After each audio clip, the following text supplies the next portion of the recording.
স্বাভাবিকভাবে, তাহলে আমাদের বুঝতে সহজ হবে ইনশাআল্লাহ।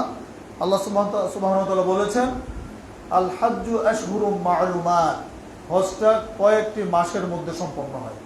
হজের মাস হচ্ছে তিনটা, শাওয়াল, যুলকাআদা, যুলহিজ্জা। এই 3 মাসের মধ্যে হজের নিয়ত করে সৌদি আরব গমন করতে হবে। এর আগে গেলেও হবে না, পরে গেলেও হবে না। আল হাজ্জু আশহুরুম মা'লুমাত। তারপরে বলছেন, ফামান ফারাদা ফীহিন্নাল হাজ্জা ফালা ইয়ারফুস ওয়ালা ইয়াফসুক ফালা রাফাসা ওয়ালা ফুসুকা ওয়ালা জিদালা ফিল হজ। যে ব্যক্তি এই মাসগুলোর মধ্যে হজটা তার উপর আরোপ করে নিল, অর্থাৎ যে হজে যাওয়ার নিয়ত করলো, হজের প্রস্তুতি নিল বা হজে গমন করলো, সেজন্য ফালা রাফাসা ওয়ালা ফুসুকা ওয়ালা জিদালা ফিল হজ, সেজন্য অশ্লীল কথা না বলে, অন্যায় কাজ না করে, মানুষের সাথে ঝগড়াঝাটি না করে। অশ্লীল কাজ করা, অশ্লীল কথা বলা, অন্যায় করা এবং কি ঝগড়াঝাটি করা তাদের জন্য অবৈধ, যারা হজ করতে যাবেন। ওমা তাফআলু মিন খায়রি ইয়ালামুহুল্লাহ, তোমরা যে নেকির কাজটা করো, যে কোনো নেকির কাজ তোমরা করো, সেটা আল্লাহ জানেন। এমন কোনো আমল নেই, এমন কোনো কাজ নেই তোমরা করেছো আল্লাহ জানেন না, এমন না। ইন্নাহু আলিমুম বিযাতিস সুদূর, আল্লাহ সুবহানাহু ওয়া তাআলা মানুষের অন্তরের ভিতরের খবরটাও জানেন। অন্তর জগতে যেটা উদয় হয়, যে চিন্তাটা মানুষের মনে আসে, সেটার খবরও আল্লাহ সুবহানাহু ওয়া তাআলা রাখেন। সেজন্য বলছেন কি, তোমরা যা করো আল্লাহ সেটা জানেন। ওয়া তাযাওয়াদু ফাইন্না খায়রাজ যাদিত তাকওয়া, আল্লাহ বলছেন তোমরা পাথেয় সঞ্চয় করো। ফাইন্না খায়রাজ যাদিত তাকওয়া, আর সর্বোত্তম পাথেয় হচ্ছে তাকওয়া। সবচেয়ে উত্তম যে পাথেয়, সবচেয়ে দামি যে বস্তু মানুষের, এটার নাম হচ্ছে তাকওয়া বা আল্লাহ ভীতি। ইন্না আকরামাকুম ইনদাল্লাহি আতকাকুম, আল্লাহর নিকটে সবচেয়ে সম্মানিত ওই ব্যক্তিদের সবচেয়ে বেশি তাকওয়াশীল। এই হাদিস ও বিদায় হজের ভাষণে রাসূল করিম সাল্লাল্লাহু আলাইহি ওয়াসাল্লাম বলেছেন, ইয়া আইয়ুহান নাস আলা ইন্না রাব্বাকুম ওয়াহিদ ওয়া ইন্না আবাকুম ওয়াহিদ, হে জনগণ শুনো, তোমাদের রব আল্লাহ হচ্ছেন এক, তোমাদের পিতা আদম হচ্ছেন এক। লা ফাজলা লি আরাবিয়িন আলা আজামিন ওয়ালা লি আজামিন আলা আরাবিয়িন ওয়ালা লি আসওয়াদ আলা আহমার ওয়ালা লি আহমার আলা আসওয়াদ ইল্লা বিত্তাকওয়া। কোনো প্রাধান্য নেই, কোনো কর্তৃত্ব নেতৃত্ব নেই আজমের উপরে আরবি ব্যক্তি। যারা আরবের, তারা যদি মনে করছে আমরা আরবের লোক, আমাদের মর্যাদা বেশি, এরা সব অনারব, এদের কোনো দাম নেই, আল্লাহ রাসূল বলছেন এটা চলবে না। আবার কোন আজমের ব্যক্তি যদি আমেরিকান লোক বলে যে আমরা এই সারা ওয়ার্ল্ডের মধ্যে শক্তিশালী, আমরা আণবিক শক্তির অধিকারী, তাই না, আমাদের উপর দিয়ে কে আছে, তোমরা আরবি, তোমরা কি ফকিরের জাত, তোমাদের উপর আমাদের মর্যাদা বেশি, রাসূল বলছেন এটাও চলবে না। আরবের উপরে আজমের প্রাধান্য নেই, আজমের উপরে আরবের কোনো প্রাধান্য নেই। কালোর উপরে সাদার প্রাধান্য নেই, সাদার উপরে কালোর কোনো প্রাধান্য নেই। ইল্লা বিত্তাকওয়া, তিনি বললেন যে শুধুমাত্র তাকওয়া ব্যতীত, তাকওয়ারই শুধুমাত্র প্রাধান্য আছে। আলা ইন্না আকরামাকুম ইনদাল্লাহি আতকাকুম, হে জনগণ শুনে রাখো, আল্লাহর নিকটে তোমাদের মধ্যে সবচাইতে বেশি সম্মানিত হচ্ছে ওই ব্যক্তি যার মর্যাদা সঙ্গে তাকওয়া সবচেয়ে বেশি। সুবহানাল্লাহ, যার তাকওয়া সবচেয়ে বেশি, আল্লাহর কাছে মর্যাদায় সে তত বড়। তাহলে মানুষের মান মর্যাদার মানদণ্ড কি? মানদণ্ড হচ্ছে শুধুমাত্র তাকওয়া, আল্লাহ ভীতি। আর তাকওয়া শব্দের অর্থ কি? তাকওয়া শব্দের কয়েকটি অর্থ, তার মধ্যে অন্যতম হচ্ছে পরহেজ করা, গুনাহ থেকে বাঁচিয়ে রাখা নিজেকে। তাকওয়া শব্দের অর্থ হচ্ছে নেকির কাজে নিজেকে ধরে রাখা। তাকওয়া শব্দের অর্থ হচ্ছে পাপ থেকে নিজেকে বাঁচিয়ে রাখা। তাকওয়া শব্দের অর্থ হচ্ছে ভয় ভীতি করা, তাই না? আল্লাহকে ভয় পাওয়া। ভয় পাওয়া মানে কি? আল্লাহকে ভয় পাই কিন্তু মানি না, তার মানে কি ভয় হলো? আমি আমার আব্বাকে খুব ভয় পাই, দেখলে মনে হচ্ছে বাঘের মতো চেহারা, ভয়, কিন্তু বাবা যে কথা বলে এটা আমি শুনি না, মানি না, এটার নাম কি ভয় হলো? আল্লাহকে ভয়, আল্লাহ ভীতি মানে কি? আল্লাহর বিধানকে আপনাকে মেনে নিতে হবে। আল্লাহ সুবহানাহু ওয়া তাআলা যে নির্দেশ দিয়েছেন সেটা মানবেন, এটার নাম হচ্ছে আল্লাহ ভীতি। আল্লাহ যেটা নিষেধ করেছেন সেটা থেকে বেঁচে থাকবেন, এটার নাম হচ্ছে আল্লাহ ভীতি, এটার নাম হচ্ছে তাকওয়া। তাহলে সর্বোত্তম যে পাথেয়, আখিরাতে জান্নাত যাওয়ার যে মাধ্যম হবে যেটা, সেটা আল্লাহ সুবহানাহু ওয়া তাআলা আয়াতের মধ্যে বললেন কি, ওয়া তাযাওয়াদু ফাইন্না খায়রাজ যাদি তাকওয়া, তোমরা কি করো, পাথেয় সঞ্চয় করো, সর্বোত্তম পাথেয় হচ্ছে তাকওয়া। তাকওয়া এমন একটি বিষয় যেটা মানুষের বাহ্যিকভাবে দেখার মতো কোনো বিষয় না। রাসূল কারীম সাল্লাল্লাহু আলাইহি ওয়াসাল্লাম একদিন সাহাবীদেরকে বলছেন, আত্তাকওয়া হাহুনা, আত্তাকওয়া হাহুনা, আত্তাকওয়া হাহুনা, ওয়া ইউশিরু ইলা সাদরিহি সালাসা মাররাত। রাসূল কারীম সাল্লাল্লাহু আলাইহি ওয়াসাল্লাম সাহাবীদের সামনে বলছেন, তাকওয়ার জায়গা দেখাচ্ছেন যে তাকওয়াটা কোথায়। তিনি তার বুকের দিকে আঙ্গুল ইশারা করে বলছেন, তাকওয়াটা হচ্ছে এখানে। তাকওয়াটা কোথায়? এইখানে। তাকওয়া এখানে, বুকের মধ্যে। এটা তিনি তার আঙ্গুল দিয়ে 3 বার ইশারা করে দেখালেন সাহাবীদেরকে যে তাকওয়াটা হচ্ছে এখানে। বাস্তবতাই আপনি যদি একটা অন্যায় কর্ম করেন সেটা কিন্তু এখান থেকে চিন্তা হয়, আর ভালো কাজ করবেন, নেকির কাজ করবেন, সেটাও কিন্তু আপনার এখান থেকে উদয় হয়।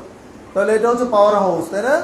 এখানে যদি আপনি, এজন্য কলবের কথা বলি, আমরা আল্লাহর কাছে দোয়া করি না? হ্যাঁ, আল্লাহ তুমি আমার কলবটাকে কি করো, ভালো করে দাও। আল্লাহর কাছে কলবের দোয়া করি, ইয়া মুকাল্লিবাল কুলুব সাব্বিত কলবি আলা দীনিক, ইয়া মুসাররিফাল কুলুব সারিফ কুলুবানা আলা তাআতিক। এই দোয়াটা আমরা সবসময় করি কেন? আল্লাহ যেন আমাদের অন্তরটাকে দ্বীনের উপরে কায়েম রাখে, আল্লাহ যেন আমাদের অন্তরটাকে তার বিধানের উপরে অবিচল রাখে। এই জন্য তাহলে এই হজের ক্ষেত্রে আল্লাহ সুবহানাহু ওয়া তাআলা তাকওয়ার কথা বললেন। হজ করলাম কিন্তু তাকওয়া নেই, তাহলে এই হজটা হচ্ছে মাবরুর হবে না, কবুল হবে না। রাসূলুল্লাহ সাল্লাল্লাহু আলাইহি ওয়াসাল্লাম বলেছেন, আবু হুরায়রা রাদিয়াল্লাহু আনহু থেকে বর্ণিত হাদিস, যে হাদিসটা আমি খুতবার প্রারম্ভে পাঠ করছিলাম। তিনি বলছেন যে একদিন রাসূল করিম সাল্লাল্লাহু আলাইহি ওয়াসাল্লাম আমাদের উদ্দেশ্যে খুতবা দিচ্ছেন, বক্তব্য দিচ্ছেন।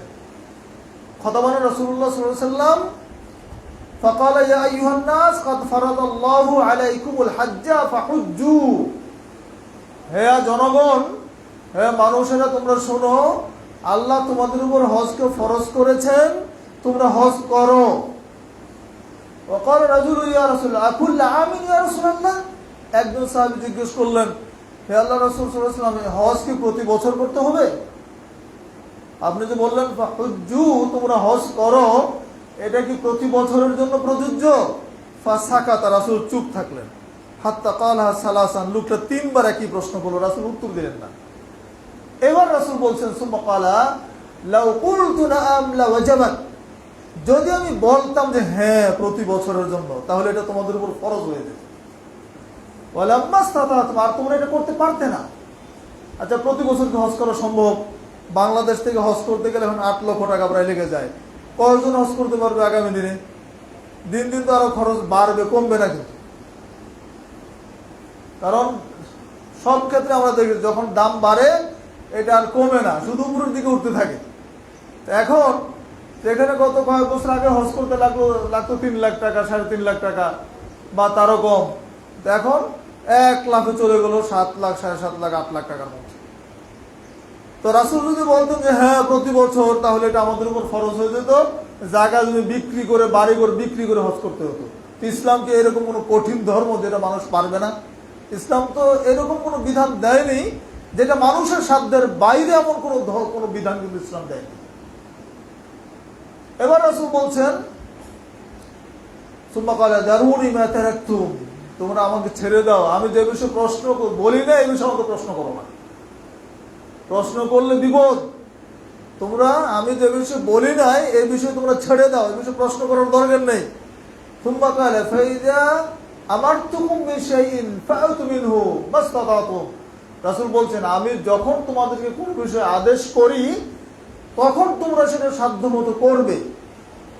ও তার আগে বললেন, ফাইন্নামা হালাকা মান কানা ক্বাবলাকুম বিকাসরাতি সুআলিহিম ওয়া ইখতিলাফিহিম বিআনবিয়াইহিম, কেননা তোমাদের পূর্ববর্তী যুগে বহু মানুষ ধ্বংস হয়েছে অধিক প্রশ্ন করার কারণে এবং তাদের নবীদেরকে নিয়ে ইখতিলাফ করার কারণে। তো রাসূল আমাদেরকে অধিক প্রশ্ন করতে নিষেধ করলেন। আপনারা তো জানেন যে সূরাতুল বাকারার কাহিনী, আল্লাহ বললেন কি করো, একটা গাভী কুরবানি করে দাও। এবারে আর একটা প্রশ্ন করতে শুরু করলেন যে গাভীটা কিরকম হবে। আগে বললেন গরু, এটা নর না মাদি, তারপরে বয়স কিরকম হবে, রং কিরকম হবে, যত প্রশ্ন তত একটা একটা ফরমান জারি হচ্ছে। শেষ পর্যন্ত সেই ওই ফরমান অনুযায়ী গরু খুঁজে পাওয়া মুশকিল হয়ে গেল। কিন্তু যখন আল্লাহ বললেন যে একটা গরু জবাই করে, তো যে কোনো একটা গরু জবাই করলে কিন্তু হয়ে যেত। এই জন্য মানে বেশি প্রশ্ন করাটা বনি ইসরাইলের স্বভাব। যতটুকু জানেন ততটুকু মানবেন, প্রশ্ন করা যাবে না এমন নয়। কিন্তু আমাদের মধ্যে কিছু মানুষ আছে কি অযথা প্রশ্ন করে, আগে টেস্ট করে দেখে যাই বক্তা সাহেব ভালো পারে কিনা দেখি, জানা প্রশ্ন বারবার করে, খালি মানে ফিতনার সৃষ্টি করে। তো যাই হোক, তো রাসূল বললেন যে ইতিপূর্বে তারা ধ্বংস হয়েছে বেশি প্রশ্ন করার কারণে, তোমরা প্রশ্ন করো না, বরং ফাইদা আমারতুকুম বিশাইইন ফাআতু মিনহু মাসতাতা'তুম, আমি যে বিষয়ে আদেশ করি তোমাদেরকে সেটা তোমরা সাধ্যমতো পালন করবে। ওয়াইদা নাহাইতুম আন শাইইন ফাদাউ, আর যে বিষয়ে আমি নিষেধ করি সেটা তোমরা ছেড়ে দাও। এই হাদিস থেকে আমরা বুঝতে পারলাম হজটা জীবনে একবার ফরজ। কয়বার? একবার ফরজ। প্রতি বছর হজ করাটা ফরজ নয়, জীবনে একবার হজ করলে তার ফরজিয়তটা আদায় হয়ে যাবে। আবু হুরায়রা রাদিয়াল্লাহু আনহু থেকে বর্ণিত, তিনি বলেন রাসূলুল্লাহ সাল্লাল্লাহু আলাইহি ওয়াসাল্লামকে প্রশ্ন করা হলো, কইলা জিজ্ঞেস করা হলো, আইউল আমালি আফদাল, হে আল্লাহর রাসূল সাল্লাল্লাহু আলাইহি ওয়াসাল্লাম সর্বোত্তম আমল কোনটা? রাসূল বললেন ঈমানু বিল্লাহি ওয়া রাসূলিহি, আল্লাহর প্রতি ঈমান আনা এবং তার রাসূলের প্রতি ঈমান আনা। কইলা সুম্মা মাযা, এবার দ্বিতীয়বার প্রশ্ন করা হলো যে এর পরে কোনটা উত্তম? এবার রাসূল বললেন আল জিহাদু ফিস সাবিলিল্লাহ, আল্লাহর রাস্তায় জিহাদ করা। কইলা সুম্মা মাযা, এবার আবার প্রশ্ন করা হলো যে এর পরে উত্তম কোনটা? এবার তিনি বললেন হাজ্জুম মাবরুর, কবুল হজ, এটা উত্তম। তাহলে ঈমানের পরে জিহাদ, তারপরে উত্তম যে আমল, আমলের দিকের স্তর অনুযায়ী তৃতীয় নম্বর গ্রেডে হচ্ছে কি হজ্জে মাবরুর, কবুল হজ যদি হয়ে যায়। একই রাবি থেকে বর্ণিত রাসূলুল্লাহ সাল্লাল্লাহু আলাইহি ওয়াসাল্লাম বলেছেন মান হাজ্জা ফালাম ইয়ারফুস ওয়া লাম ইয়াফসুক রাজাকা ইয়াউমিন ওয়ালাদাতু উম্মুহু। হজের ফজিলতটা কি শোনেন। হজ আমরা করতে যাব, হজ করলে কি নেকি হবে, কি ফায়দা, এটা আমাদের জানা দরকার। এই বিষয়ে বুখারী মুসলিমের হাদিস, যে কটা বললাম সবগুলো মুত্তাফাকুন আলাইহির হাদিস। আগেরটা বুখারী মুসলিমের হাদিস, এটাও বুখারী মুসলিমের হাদিস, এবং একই রাবি থেকে আবু হুরায়রা রাদিয়াল্লাহু আনহু থেকে বর্ণিত। তিনি বলছেন যে আমি রাসূল সাল্লাল্লাহু আলাইহি ওয়াসাল্লামকে বলতে শুনেছি, সামি'তু রাসূলুল্লাহ সাল্লাল্লাহু আলাইহি ওয়াসাল্লাম ইয়াকুল, তিনি বলেছেন মান হাজ্জা, যে ব্যক্তি হজ করলো, ফালাম ইয়ারফুস ওয়া লাম ইয়াফসুক, কোনো অশ্লীল কাজ করলো না, অশ্লীল কথা বললো না, অন্যায় করলো না, ফিসক ফুজুরি যার মধ্যে ছিল না, রাজাকা ইয়াউমিন, সে যেন ফিরে আসলো এমন দিনের ন্যায়, ওয়ালাদাতহু উম্মুহু, তার মা তাকে জন্ম দিয়েছে যেমন। সুবহানাল্লাহ। অর্থাৎ সদ্যজাত কোন সন্তান, সদ্যজাত কেবল ভূমিষ্ঠ হয়েছে এমন সন্তানের কি কোনো পাপ আছে? পাপ থাকে? থাকে না। তো রাসূল সাল্লাল্লাহু আলাইহি ওয়াসাল্লাম বললেন যে ব্যক্তি হজ করবে, কিন্তু শর্ত, হজে গিয়ে কোনো খারাপ কাজ করা যাবে না, অন্যায় করা যাবে না, হ্যাঁ, মিথ্যা কথা বলা যাবে না, মানুষকে ঠকানো যাবে না, হ্যাঁ, কোনো অশ্লীলতার সাথে জড়িত হওয়া যাবে না।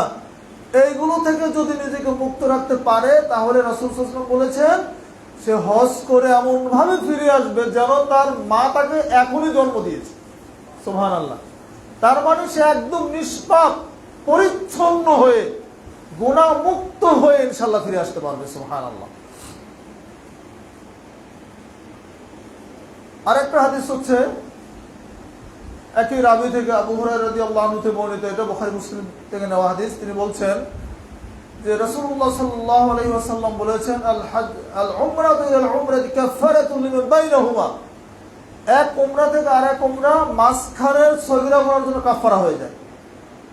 আছে না এক অন্য হাদিসে আছে কি 5 ওয়াক্ত সালাত, এক ওয়াক্ত সালাত পড়লেন, আর ওয়াক্ত সালাতে জামাতে এসে বললেন, মাঝখানে যত সগীরা গুনাহ আছে এমনিতে আল্লাহ ক্ষমা করে দিবেন।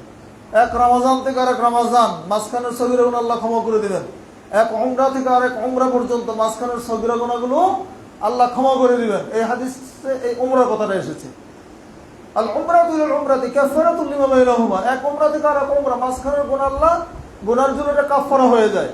মানে একটা উমরা করেছেন, পরবর্তী যখন উমরাটা আপনি করবেন, এই পরের উমরাটা মাঝখানের গুনাহের কাফারা হয়ে যায়, মানে এটা এমনি মাফ হয়ে যাবে। ওয়া হাজ্জুল মাবরুর লাইসা লাহু জাযাউন ইল্লাল জান্নাহ, সুবহানাল্লাহ। রাসূল সাল্লাল্লাহু আলাইহি ওয়াসাল্লাম বলছেন, আর হজ্জে মাবরুর যেটা, কবুল হজের কোনো প্রতিদান নেই, কবুল হজের কোনো প্রতিদান নেই জান্নাত ব্যতীত, সুবহানাল্লাহ। তাহলে হজ কত দামি একটা ইবাদত, এবার চিন্তা করো। লাইসা লাহু জাযাউন ইল্লাল জান্নাহ, জান্নাত ব্যতীত তার কোনো প্রতিদান নেই, কোনো পুরস্কার নেই। মানে হজ করলে যদি হজটা সহিহ ভাবে হয়, তরিকায় হয়, রাসূলের পদ্ধতিতে হয়, আর হজে যদি গুনাহমুক্ত থাকতে পারেন, হজটা যদি মাবরুর হয়ে যায়, আলহামদুলিল্লাহ, তাহলে এই হজই আপনার জন্য জান্নাত ছাড়া আর কোনো দ্বিতীয় পুরস্কার নেই। এই কথা আল্লাহ রাসূল হাদিসের মধ্যে ঘোষণা করলেন। সহিহ মুসলিমের হাদিস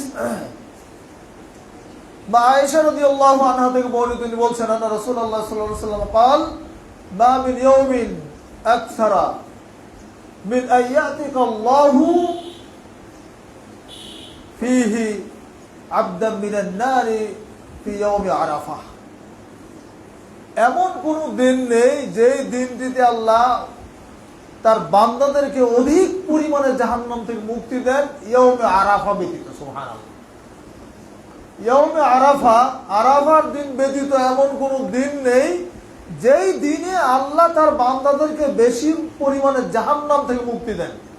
তার মানে হচ্ছে আরাফার দিনে একমাত্র দিন যেদিন আল্লাহ সুবহানাহু ওয়া তাআলা তার বান্দাদেরকে জাহান্নাম থেকে বেশি পরিমাণে নাজাত দিয়ে দেন, সুবহানাল্লাহ। এমনকি ফাইন্নাহু লায়াদনু, তিনি আল্লাহ সুবহানাহু ওয়া তাআলা সেদিন নিকটবর্তী হন। এবার তিনি ফেরেশতাদের সাথে গর্ব করেন হাজীদেরকে নিয়ে। আরাফার ময়দানে লক্ষ লক্ষ হাজী একই পোশাকে আল্লাহর তাসবিহ তাহলিল করছে, জিকির আজকার করছে, আল্লাহর সামনে হাজির। লাব্বাইক আল্লাহুম্মা লাব্বাইক, লাব্বাইক লা শারীকা লাকা লাব্বাইক, ইন্নাল হামদা ওয়ান নি'মাতা লাকা ওয়াল মুলক লা শারীকা লাক। এই যে তালবিয়া উচ্চারণ হচ্ছে, তার মানে কি? লাব্বাইক আল্লাহুম্মা লাব্বাইক, হে আল্লাহ আমি হাজির, তোমার সামনে আমি হাজির। লা শারীকা লাকা লাব্বাইক, তোমার কোনো শরীক নাই, আমি হাজির। ইন্নাল হামদা ওয়ান নি'মাতা লাকা, নিশ্চয় হাম, যত প্রশংসা, যত নিয়ামত সব তোমার। লাকা ওয়াল মুলক, রাজত্ব হচ্ছে তোমার। লা শারীকা লাক, আল্লাহ তোমার কোনো অংশী নাই, অংশীদার নেই, তুমি একক সত্তা, তোমার সাথে কারো কোনো শরীক নেই। লা শারীকা লাক, তোমার কোনো শরীক নেই। এইভাবে আমরা যখন ওই সময় বলতে থাকি, বা হাজী সাহেবরা যখন বলেন, আল্লাহ খুশি হন না? আল্লাহ গর্ব করেন ফেরেশতাদেরকে নিয়ে, বলেন মা আরাদা হাউলাই, তিনি বলেন যে এই যে লোকগুলো আমার সামনে আসছে, কথা বলতে চাচ্ছে, এরা কি চায়? সুবহানাল্লাহ। আল্লাহ ফেরেশতাদেরকে জিজ্ঞেস করেন এরা কি চায়? তারা তো ক্ষমা চায়, তাই না? আল্লাহ সুবহানাহু ওয়া তাআলা তাদেরকে ক্ষমা করে দেন। এই আরাফার দিনে আমাদের জন্য সিয়াম, ইয়াউমে আরাফার সিয়াম আমরা রাখি, তাই না? এই সিয়ামের নেকি হচ্ছে 2 বছরের গুনাহ আল্লাহ মাফ করে দিবেন, সুবহানাল্লাহ। সিয়াম ইয়াউমে আরাফা আহতাসিবু আলাল্লাহি আইয়ুকাফিরা সানাতাল্লাতী ক্বাবলাহু ওয়া সানাতাল্লাতী বা'দাহু। রাসূলুল্লাহ সাল্লাল্লাহু আলাইহি ওয়াসাল্লাম বলেছেন, আরাফার একদিন যদি সিয়াম রাখা হয়, তাহলে আমি আশা করছি যে আল্লাহ সুবহানাহু ওয়া তাআলা আমার বিগত জীবনের 1 বছরের গুনাহ এবং আগামী জীবনের আগামী 1 বছরের গুনাহ আল্লাহ ক্ষমা করে দিবেন, সুবহানাল্লাহ।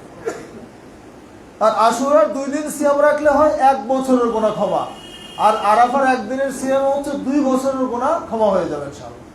এইটা যারা হজ করবেন না তাদের জন্য, যারা আরাফার বাইরে যারা থাকবেন, হ্যাঁ, সারা পৃথিবীতে যারা আমরা বসবাস করছি, আরাফার দিন যেদিন আরাফাতে হজ হবে সেই দিন এই সিয়ামটা রাখতে হবে, 9 তারিখ 8 তারিখের ব্যাপার না।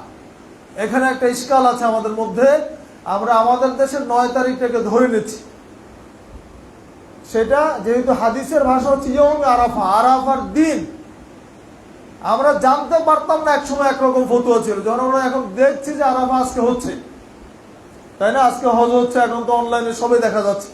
তো যেদিন আরাফার ময়দানে হাজী সাহেবরা উকুফে আরাফা করবেন, সেই দিনই আমরা এই সিয়ামটা রাখবো। হ্যাঁ, আমরা যদি মনে করি আগের দিনও রাখতে পারবো, কারণ আর আপনার জিলহজ মাসের প্রথম 10 দিনের নেকির কথা হাদিসে এমনভাবে আসছে যে এই নেকি এত বেশি যে আল্লাহর রাস্তায় জিহাদ করলে অত নেকি হবে না, যে যদি এই জিলহজ মাসের 1 থেকে নিয়ে এই 10 তারিখ পর্যন্ত যত নেকি আছে। তো যারা পারবেন এই জিলহজ মাসের শুরু থেকে নিয়ে 9 তারিখ পর্যন্ত টানা সিয়াম রাখেন, সুবহানাল্লাহ, অনেক নেকি হবে। এইসব তিলাওয়াত করেন, দান সাদকা করেন, তাসবিহ তাহলিল করেন, যত নেকির কাজ করা যায় নেকির প্রতিযোগিতা করেন। এই 10 দিনের গুরুত্ব এত বেশি। তাহলে এখন যদি আমি 1 থেকে 9 তারিখ পর্যন্ত রেখেই ফেলি, তাহলে তো 8, 9 সবই পেয়ে যাচ্ছে।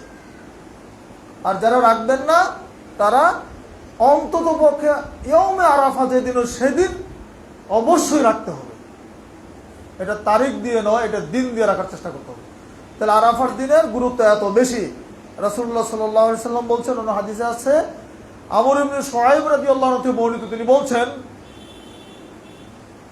যে রাসূলুল্লাহ সাল্লাল্লাহু আলাইহি ওয়াসাল্লাম বলেছেন, খায়রুদ দুআই দুআ ইয়াউম আরাফা, সর্বোত্তম দোয়া হচ্ছে আরাফার দিনের দোয়া। খায়রুদ দুআই দুআ ইয়াউম আরাফা, সর্বোত্তম দোয়া হচ্ছে আরাফার দিনের দোয়া। ওয়া খায়রু মা কুলতু আনা ওয়ান নাবিয়্যুনা মিন ক্বাবলি, এবং আমি এবং আমার পূর্ববর্তী নবীরা যে কথা বলি তার চেয়ে মধ্যে সবচাইতে উত্তম যে কথা, উত্তম যে তাসবিহ, সেটা হচ্ছে কি? লা ইলাহা ইল্লাল্লাহ। উত্তম তাসবিহ সুবহানাল্লাহ আলহামদুলিল্লাহ লা ইলাহা ইল্লাল্লাহ আল্লাহু আকবার। রাসূলুল্লাহ সাল্লাল্লাহু আলাইহি ওয়াসাল্লাম বলেছেন এই তাসবিহটা সম্পর্কে, ওই হাদিসের মধ্যে যে হাদিসে তিনি আরাফার দিনের দোয়াকে সর্বোত্তম দোয়া বলেছেন, তার পরের বাক্যটা হচ্ছে, আমি এবং আমার পূর্ববর্তী নবীরা যে কথা বলি তার সর্বোত্তম মানে হচ্ছে, সর্বোত্তম যে তাসবিহ সেটা হচ্ছে সুবহানাল্লাহ আলহামদুলিল্লাহ ওয়া লা ইলাহা ইল্লাল্লাহ আল্লাহু আকবার। এটা আমরা পারি না সবাই? আলহামদুলিল্লাহ আমরা সকলে পারি। এই তাসবিহগুলো আমরা পড়ার চেষ্টা করবো ইনশাআল্লাহ। আর এটা হচ্ছে সুবহানাল্লাহিল আযীম ওয়া বিহামদিহি, এই তাসবিহটা বললে জান্নাতে আল্লাহ খেজুর গাছ লাগিয়ে দিবেন। সুবহানাল্লাহ, জান্নাতে খেজুর গাছ লাগানোর জন্য এই তাসবিহটা যতবার পড়বেন ততটা খেজুর গাছ আল্লাহ আপনার নামে জান্নাতে লাগিয়ে রাখবেন। জান্নাতে গেলে আপনি এগুলি পাবেন ইনশাআল্লাহ। সেটা কি? সুবহানাল্লাহিল আযীম ওয়া বিহামদিহি, সুবহানাল্লাহিল আযীম ওয়া বিহামদিহি। এবং অন্য আরেকটা riwayate এই তাসবিহটা যেটা আগে বললাম এটার কথা আছে, সুবহানাল্লাহ ওয়াল হামদুলিল্লাহ ওয়া লা ইলাহা ইল্লাল্লাহ আল্লাহু আকবার। এই তাসবিহ বললো আল্লাহ সুবহানাহু ওয়া তাআলা জান্নাতে আপনার জন্য গাছ লাগাবেন। তাহলে আমরা আরাফার দিনের গুরুত্ব হচ্ছে এত বেশি। এবার আসেন আমরা যারা হজ করতে যাই, হজের এক নজরে ধারাবাহিকভাবে আমি একটু নিয়মটা আপনাদের শুনিয়ে দেই এবং ভুলগুলি বলে দিই। হজ 3 প্রকার, হজ্জে ইফরাদ, হজ্জে কিরান, হজ্জে তামাত্তু। হজ্জে তামাত্তু আমরা যারা বাংলাদেশ থেকে যাই আমরা হজ্জে তামাত্তু করি। হজ্জে তামাত্তু হচ্ছে আগে উমরা করতে হবে, তারপর মাঝখানে বিরতি, আবার হজ্জের সময় ইহরাম করে হজ করতে হবে। হজ্জে ইফরাদ হচ্ছে শুধুমাত্র হজের নিয়ত করবে। আর হজ্জে কিরান হচ্ছে এক ইহরামেই হজ এবং উমরা এবং হজ একসঙ্গে করবে। তো আমরা যারা হজে তামাত্তু করি আমরা বাংলাদেশ থেকে রওনা দেই। হজের আগে আলহামদুলিল্লাহ আমাদের একটা প্রস্তুতি থাকে, ইহরামের কাপড় কিনতে হয়, ইহরাম করে পড়তে হয়, সেটা শিখতে হয়। কারণ সেলাইবিহীন 2 টুকরা কাপড়, একটা হবে লুঙ্গি তহবত আর একটা হবে চাদর। কোনো সেলাই চলবে না, এর সাথে সেলাইযুক্ত কোনো কিছু পরা যাবে না, গেঞ্জি পরা যাবে না, আন্ডারওয়্যার পরা যাবে না, টুপি পরা যাবে না, হ্যাঁ, কোনো কিছুই থাকবে না। হ্যাঁ, একান্ত প্রয়োজনে যদি আপনি মনে করেন যে একটা বেল্ট ব্যবহার করবেন ইহরামের কাপড়ের উপরে, এইটা করতে পারেন শুধুমাত্র আপনার প্রয়োজনীয় জিনিস রাখার জন্য, বা রিস্ক মনে করলে, অনেকে হয়তো ভালো করে পড়তে জানেন, হয়তো খুলে যেতে পারে, অ্যাক্সিডেন্ট হতে পারে, সেই সমস্ত কারণে এই বেল্টটা পরা যায়। এইটা ইহরাম পরার পদ্ধতিটা গাইড সাহেব যারা আছেন তারা আপনাদের শিখিয়ে দেন, ইহরামটা পরে নেবেন। ইহরাম কোথায় করতে হবে? ইহরাম করার জন্য 5টা জায়গা আছে। তার মধ্যে আমাদের যে জায়গা স্থান, এটার নাম হচ্ছে ইয়ালামলাম। ইয়ালামলাম পাহাড় একটা, তার উপর দিয়ে যখন বিমানে আমরা যাই তখন ইহরাম করতে হয়। এটা হচ্ছে সুন্নাহ। এখন আমরা যেটা করি, আমরা ঢাকা বিমানবন্দর থেকে ইহরাম পরে তালবিয়া পাঠ শুরু করে দিচ্ছি। এখন তালবিয়া পাঠ যদি ঢাকা বিমানবন্দর থেকে শুরু করি, তাহলে ইহরামের আমাদের ইয়ালামলাম কি ঢাকা বিমানবন্দর নাকি আশকোনা হজ ক্যাম্প? এখানে হচ্ছে আমাদের ভুল। হ্যাঁ, আপনি বিমানে যদি কাপড় পরিধান করতে না পারেন, হতে পারে বিমানে কাপড় পরা অনেকে পারবেন না, অনেক বয়স্ক হাজি আছেন, আপনি হজে ফ্লাইটে ওঠার আগে কাপড়টা পরে নিতে পারেন। কিন্তু বিমানে যে উঠে যাবেন, যখন ইয়ালামলাম পাহাড় আসবে তার আগেই থেকে কিন্তু বিমানে সিগন্যাল দেয়, বলে অ্যানাউন্স করে। হ্যাঁ, জেদ্দা বিমানবন্দরে নামার মোটামুটি আধা ঘন্টা 40 মিনিট আগেই কিন্তু ইয়ালামলাম পাহাড় পাওয়া যায়। তখন যখন বিমান থেকে আপনাকে জানিয়ে দেওয়া হবে, বা আপনাদের যারা গাইড থাকবে তারা যখন জানিয়ে দেবেন, তখনই আপনি ইহরাম করে নিয়ত করে তখন থেকে তালবিয়া শুরু করবেন। ইহরাম পরার জন্য 2 রাকাত সালাত পড়তে হবে এমন নয়। যদি আপনি সুযোগ থাকে ওযু করতে বলে 2 রাকাত পড়লেন, না পড়লে কোনো প্রয়োজন নেই। আপনি ইহরামের কাপড় পরেছেন, আপনি তায়াম্মুম করে নেন, করে আপনি লাব্বাইক আল্লাহুম্মা উমরাতান এই কথা বলে আপনি উমরার নিয়ত করে এবার লাব্বাইক আল্লাহুম্মা লাব্বাইক লাব্বাইক লা শারিকা লাকা লাব্বাইক ইন্নাল হামদা ওয়ান নি'মাতা লাকা ওয়াল মুলক লা শারিকা লাক পড়তে শুরু করে দিলেন। আপনার এখান থেকে ইহরাম শুরু হয়ে গেল আপনার। এবার আপনি উমরা করবেন, আগে মক্কায় নামবেন, জেদ্দায় নামবেন, নেমে আপনি উমরা করতে যাবেন, মক্কায় যাবেন। যাওয়ার পরে তাওয়াফ এবং সাই করতে হবে। তাওয়াফ, সাই এবং মাথা মুন্ডনের মাধ্যমে উমরার কাজ শেষ হয়ে যাবে। এইটা তাওয়াফ করবেন কিভাবে? তাওয়াফ করার সময় মক্কার দক্ষিণ পূর্ব কোণাতে হাজরে আসওয়াদ পাথর বসানো আছে, সবুজ বাতি ওখানে আছে, লাগানো আছে, লেখা আছে তাওয়াফ স্টার্ট ইংরেজিতে, আরবিতে লেখা আছে, আর তাওয়াফ ইবতিদা তাওয়াফ শুরু, এইভাবে আরবি ইংরেজি বিভিন্ন ভাষায় লেখা আছে। ওই কোণা থেকে আপনি হাজরে আসওয়াদের দিকে ইশারা করে আল্লাহু আকবার বলে তাওয়াফ শুরু করবেন। আবার ঘুরে এসে হাজরে আসওয়াদের কাছে আসবেন, 1 চক্কর শেষ হবে। এইভাবে 7টা চক্কর দিতে হবে। কাবার হাজরে আসওয়াদের আগের কোণাটা রুকনে ইয়ামিনের দিকের একটা কোণা, ওই রুকনে ইয়ামিনের থেকে হাজরে আসওয়াদ এই জায়গাটার মধ্যে রব্বানা আতিনা ফিদ দুনিয়া হাসানা ওয়া ফিল আখিরাতি হাসানা ওয়া কিনা আযাবান নার এই দোয়াটা পড়বেন বেশি বেশি। আর বাকি সময়টাতে শুধু দোয়া আর তাসবিহ যত আল্লাহর কাছে চাইতে পারেন। এখানে সমস্যার সৃষ্টি হয়েছে, এটা অন্যান্য দেশের যে কাফেলাগুলো যায় তারা একটা টিম নিয়ে যায়, দেখা যায় 50 জন 100 জনের বা আরো কম বেশি যাই হোক, তারা কি করে একসঙ্গে তাদের গাইড ওই বই দেখে দেখে দোয়াগুলি জোরে জোরে পড়ে আর সবাই চিৎকার করে জোরে জোরে পড়ে। এই পড়া শুনতে গিয়ে আপনাদের অসুবিধা হবে, খুশু নষ্ট হবে। তখন নিজেদের মন থেকে বলবেন মনে হয় কি শুরু করেছে, ডিস্টার্ব হচ্ছে, মানে আপনার পড়া একরকম তাদের আর এক রকম হচ্ছে, তারা জোরে জোরে বলছে। এই ক্ষেত্রে কৌশলে ওই সাইড এড়িয়ে যেদিক দিয়ে এরকম জ্ঞানজাম নয় ওদিক দিয়ে তাওয়াফ করবেন। তবুও গম্ভীর ভাবে আল্লাহর ঘর চক্কর দিচ্ছেন, মন থেকে উজাড় করে আল্লাহর কাছে চাইতে হবে। আর এই 7 চক্করের প্রথম 3 চক্কর রমল করতে হবে, দৌড়াইতে হবে। দৌড়ানোর তো জায়গা নেই, দৌড়বেন কিভাবে? তো ওইটুকু জায়গার মধ্যে একটু স্পিডে দাঁড়ানোর জন্য বা একটু পা উঠিয়ে চলতে হবে আপনাকে। এটারও একটা কারণ আছে, কারণ মক্কা বিজয়ের পরে রাসূল সাল্লাল্লাহু আলাইহি ওয়াসাল্লাম যখন হজ করতে আসলেন তখন মক্কার লোকেরা টিটকারে করেছিল, এরা দুর্বল হয়ে গেছে, সফর করে এসে খেয়ে দুর্বল হয়ে গেছে, এরা মানে তাওয়াফ করতে পারতেছে না। তখন রাসূল সাহাবাদের বলে তোমরা দৌড়াও। সেই সুন্নাত থেকে আপনাদেরকে এই 3 চক্কর রমল করতে হয়। আর একটা কাজ হচ্ছে ইস্তেবা করতে হয়। তাওয়াফের কাপড়টা যেটা চাদর, সেটাকে এই ডান বগলের নিচ দিয়া বাম কাঁধের উপরে দিতে হবে। এই ডান হাতটা খালি থাকবে, তাহলে একটা শক্তি তৈরি হয়ে থাকবে। এক চাদর 2 দিক দিয়ে জড়সড় গায়ে দেওয়া থাকার অবস্থা, আর এক কাঁধ খুলে রাখলে দেখবেন যে আলাদা মানে ফিলিংসটাই চেঞ্জ হয়ে যায়। তো এইটা উমরার তাওয়াফের সময় ইস্তেবাটা করতে হবে। তাওয়াফ শেষ হয়ে যাবে, এবার সাফা মারওয়ার সাই করতে যাবেন। সাফা মারওয়ার সাই শুরু হবে সাফা পাহাড় থেকে, মারওয়াতে গিয়ে একবার শেষ হবে, এবার মারওয়া থেকে সাফা এসে আর একবার হবে। এইভাবে 7টা চক্কর দেবে, মানে সাফা থেকে শুরু হয়ে মারওয়াতে গিয়ে 7ম সাই শেষ হয়ে যাবে। এইখানে আবার মাঝখানে দেখবেন একটা জায়গা আছে, সবুজ বাতি জ্বালানো আছে।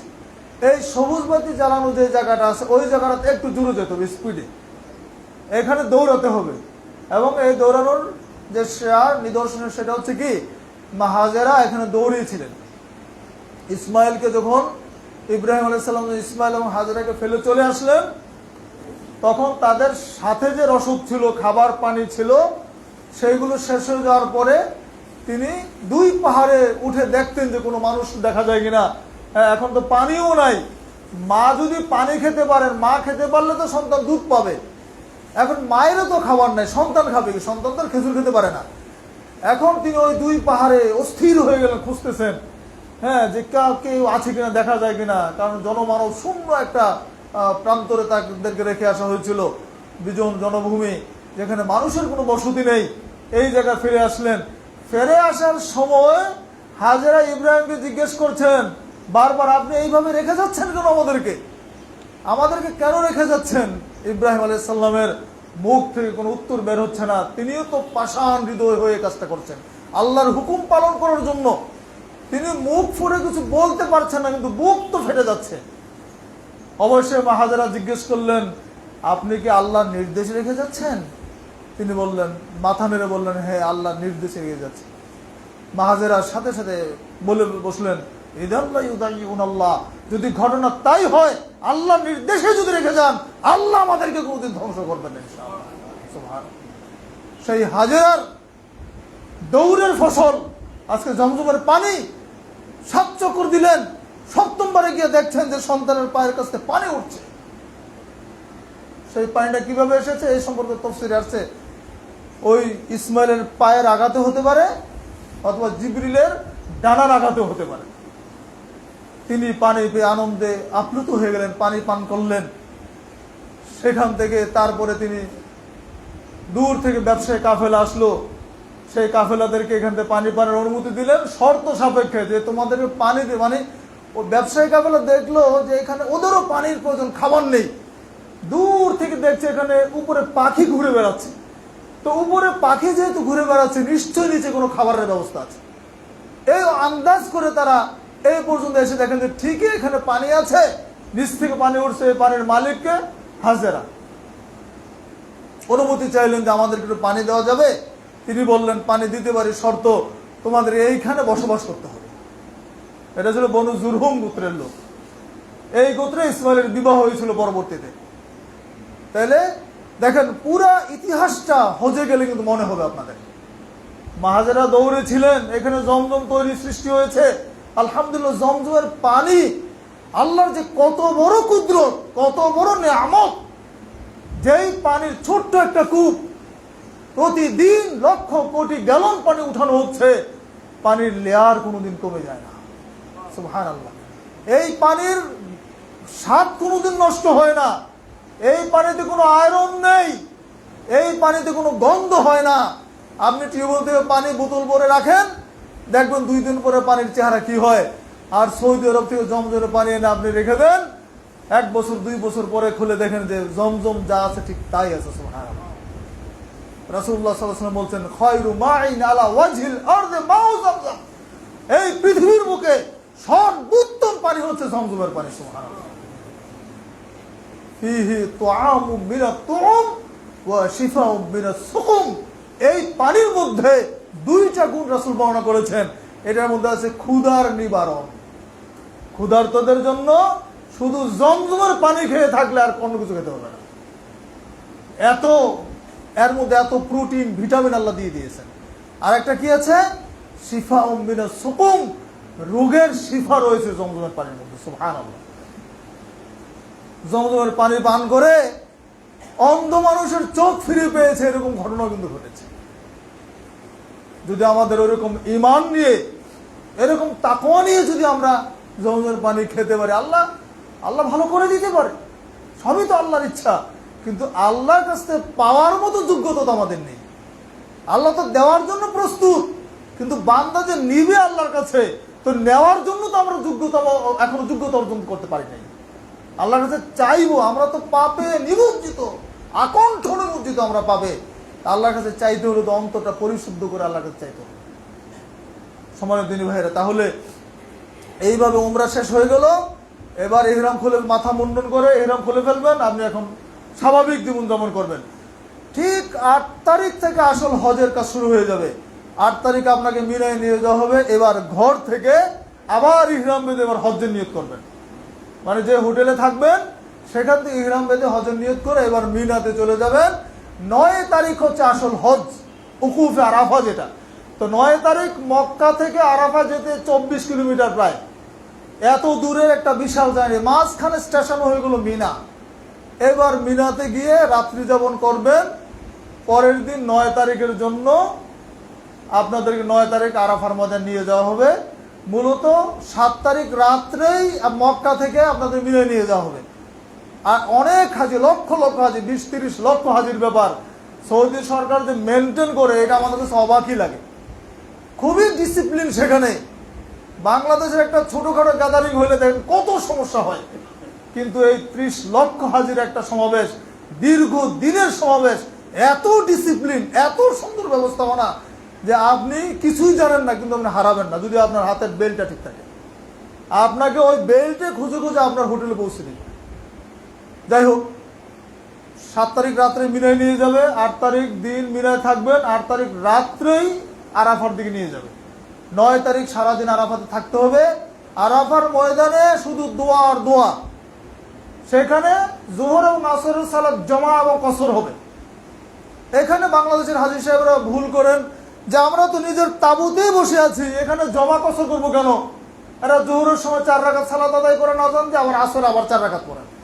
অথচ রাসূল সাল্লাল্লাহু আলাইহি ওয়াসাল্লামের সুন্নাত হচ্ছে আরাফার ময়দানে 1 আযান 2 ইকামতে 2 রাকাত করে 4 রাকাত সালাত পড়বেন, জোহর এবং আসর শেষ হয়ে যাবে।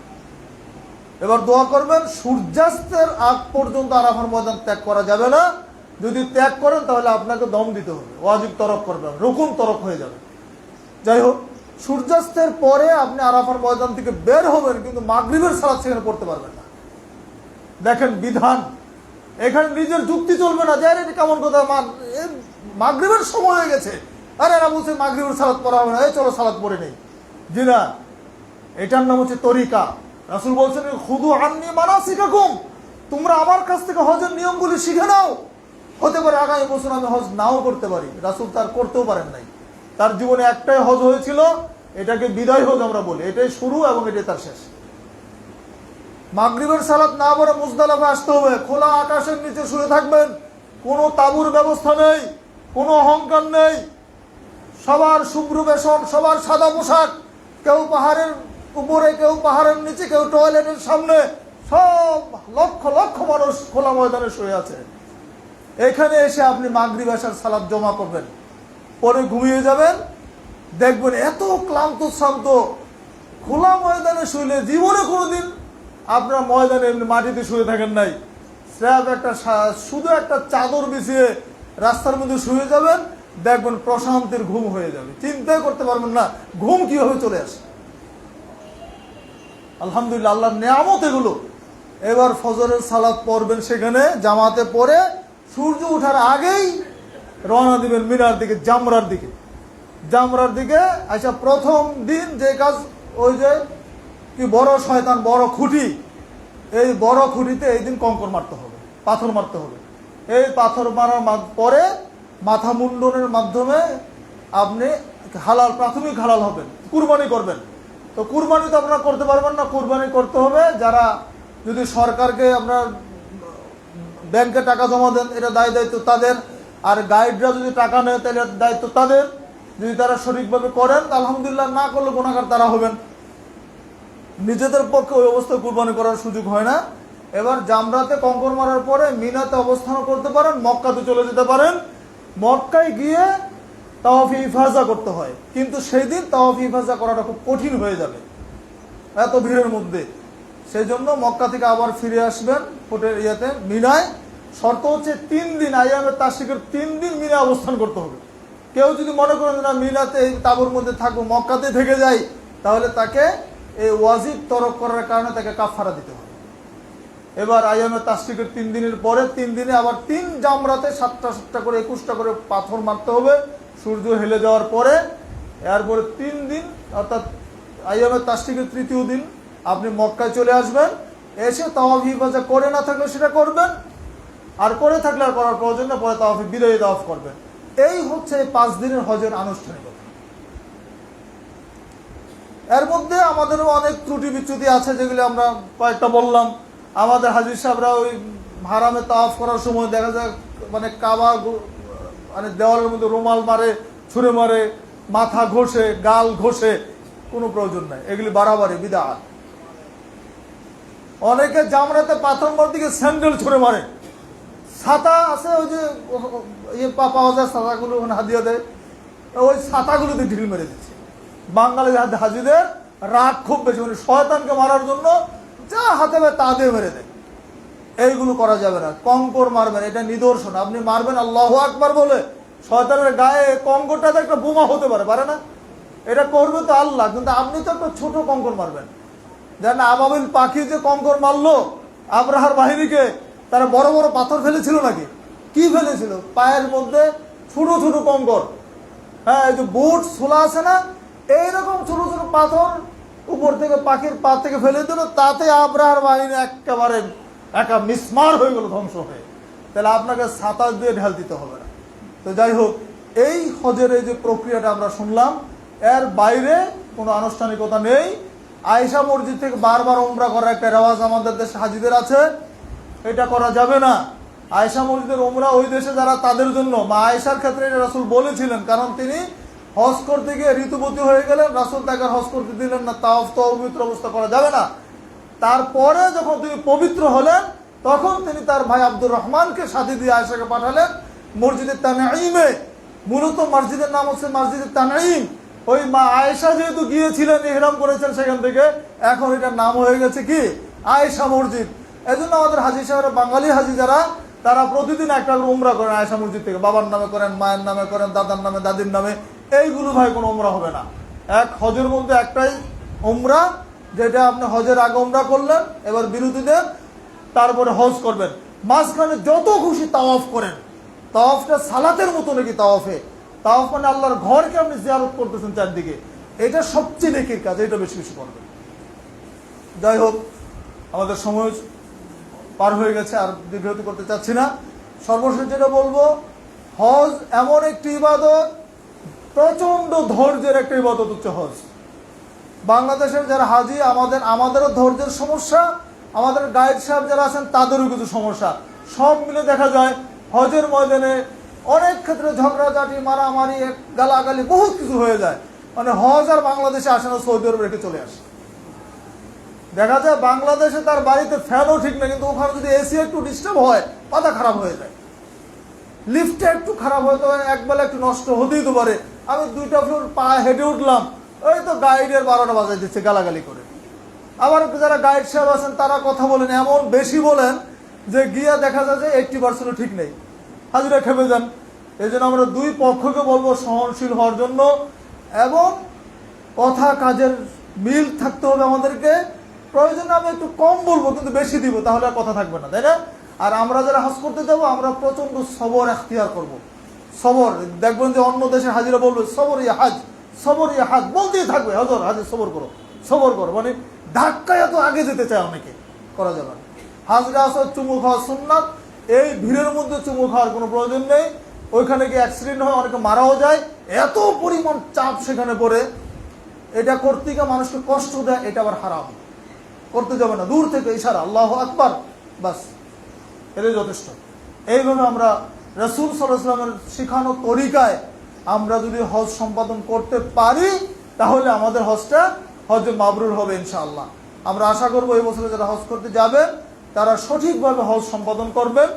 শুধু হজই নয়, জীবনের যত ইবাদত আছে সব ইবাদত যদি আমরা রাসূলের তরিকা মতো করি তাহলে কবুল হবে। কোনো একটি ইবাদত যদি রাসূলের তরিকা না করে, আমার নিজস্ব চিন্তা দিয়ে, আমার নিজস্ব পদ্ধতি অনুযায়ী যদি আমি করি, তো কিয়ামত পর্যন্ত ইবাদত করলে আল্লাহর কাছে এটা গ্রহণযোগ্য হবে না। এই ইবাদত ক্ষতিগ্রস্ত ইবাদত হবে। এটাও আল্লাহ কোরআনে বলেছিলেন, সূরা কাহফের 104 নম্বর আয়াত খুললে পাবেন। এটা ক্ষতিগ্রস্ত আমল, যেটা রাসূল সাল্লাল্লাহু আলাইহি ওয়াসাল্লাম করতে বলেন নাই, করেন নাই, তার পদ্ধতিতে হবে না। অতএব আসুন আমরা আমাদের সার্বিক জীবনটাকে পবিত্র কোরআন এবং সহিহ হাদিস অনুযায়ী ঢেলে সাজাই। আল্লাহ রাব্বুল আলামিন আমাদেরকে তৌফিক দান করুন, আমিন। আকুলু কাওলি হাযা ওয়া আস্তাগফিরুল্লাহ লি ওয়া লাকুম ওয়া লিসাইরিল মুসলিমিন।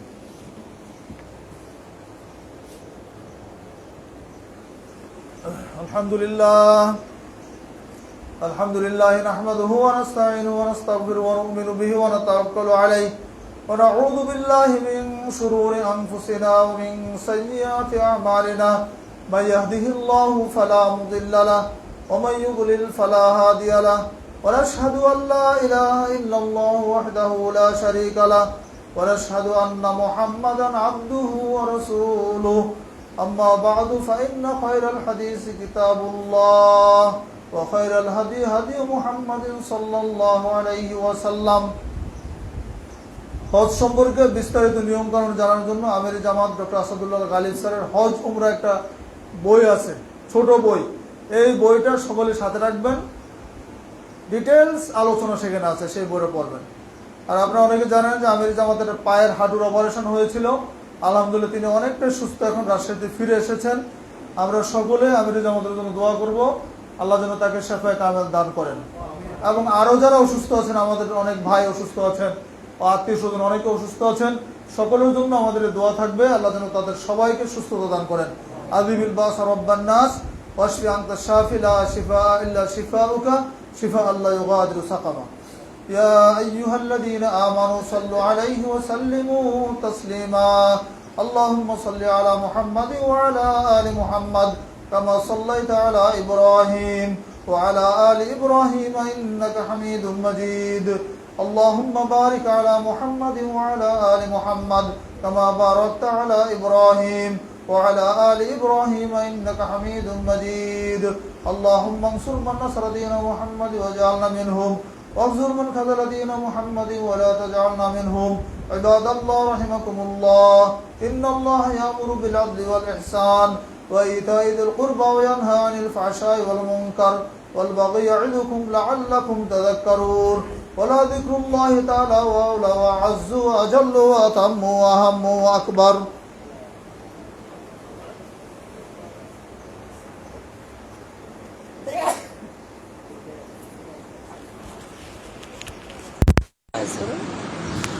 শেষ হয় না।